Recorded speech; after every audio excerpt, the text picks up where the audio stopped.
some noise for Orange Juice in a Blunt. Whoreson, the story of a ghetto pimp.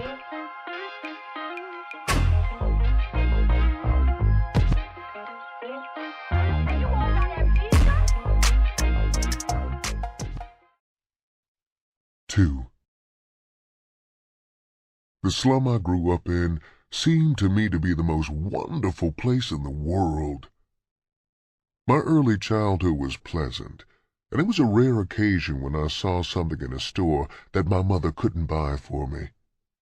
Jessie saw to it that I always had money for the candy store. Whenever I lost the marble she had previously bought, she'd quickly give me money to buy some more. Most of us kids loved the backyards and alleys that we played in with our slingshots made out of discarded tire tubes.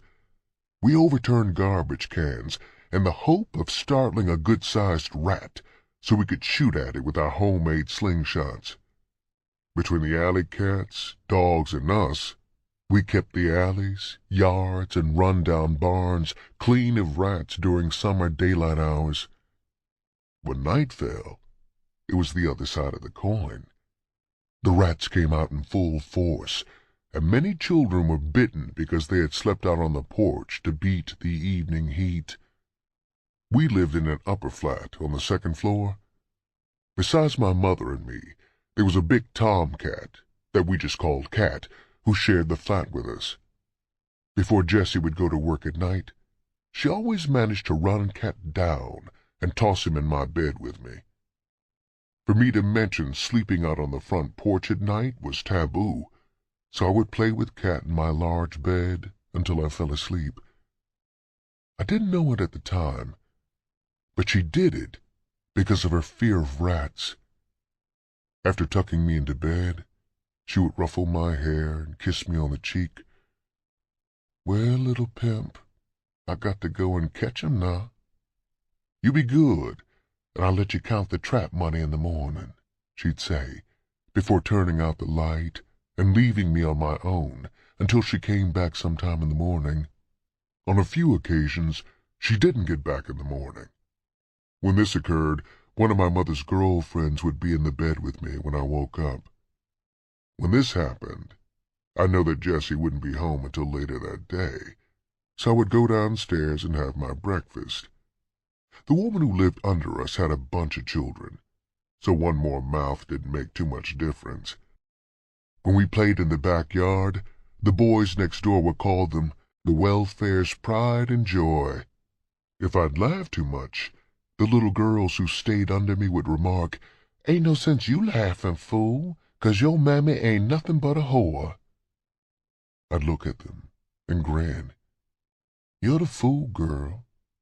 You and your sisters and mammy need to get off welfare and become whores." This would cause all of the kids in the yard to laugh, and I'd join in with them. At the age of 5, it's pretty hard for a child to understand the meaning of whore. If my mother wasn't home after I ate lunch, I'd wait till the woman upstairs woke up, and then she'd take me over to Big Mama's to stay. This made me think I was the most fortunate boy in the world. Instead of one mother, I had 2, Big Mama and Jessie. With the passing of summer, my small world began to change. A big event in my life was my first trip to the neighborhood barber shop. Jessie dressed me with care. She had me put on my new suit and shoes, then marched me out of the house. She had always cut my hair at home, but since I was going to start school in the fall, she decided to have it done at the barber shop. The men sitting around the place stared at us when we entered. I didn't care. The barber shop was a foreign place to me. I stared around in wonder. The tall chairs with men sitting in them, getting their hair combed, the glittering mirrors that surrounded the walls, all of this was a new world for me. The loud music from the jukebox made my feet sway with the beat as I danced along beside Jessie, keeping up. She seemed unconcerned as she walked me up to an empty chair. She spoke to a short, fat, balding barber I want you to cut it off the back real good, but don't take too much off the top." The barber sighed. "Why is it, girl, every time one of you bring in a red nigger, you always say just cut a little off, but when you bring in a black boy, you want it all cut off?" Jessie stared at him coldly. "Nigger, all you got to do is look at your head in the mirror, then look at his hair. But that ain't here nor there. I ain't got nothing to do with how you cut some little black boy's hair. What I'm worried about is how you cut my little red nigger's hair. So you pay heed, nigger, this red one is mine, and you cut it like I say." She whirled on her heel and stalked out. The men lounging in the shop laughed loudly. One heavy-voiced man roared over the noise, "I bet you cut that boy's hair right, Lou." Lou seemed to take it as a joke. He smiled, displaying a row of yellow-stained teeth. "That's just what I was telling you boys the other day. A nigger couldn't give me no black woman.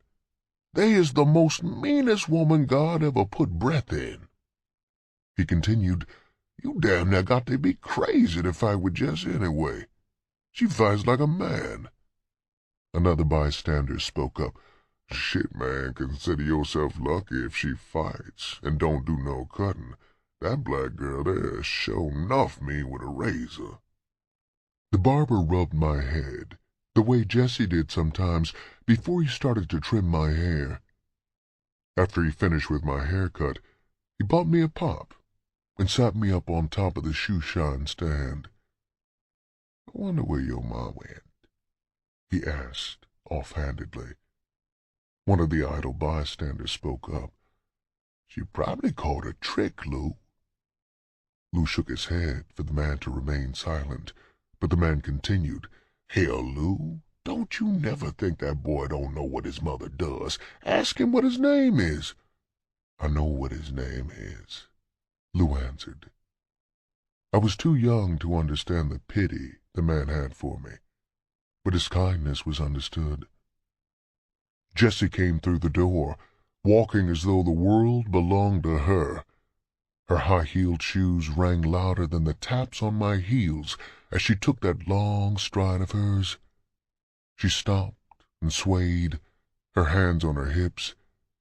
Every eye in the barber shop was on this tall black woman who carried herself with such pride. "Well, Lou, I guess I won't have to make you knock down one of these walls getting out of here this time." Lou grinned. "I'm sure glad you ain't going to do me no harm, Jess. I sure started to cut a little more off the top, though. You damn near got this boy looking like a girl with all this hair on his head." Jessie reached up and removed me from the shoe-shine stand. She picked me up with the same ease that Lou had shown. "I'm glad you didn't, Lou," she said. "I know how I want my pimp's hair to look, and this is the only pimp I got." With a vigorous shove, Jessie started me towards the door. I ran out of the shop into the street I loved so well. There was not much difference between the daylight business and the night business on Hastings.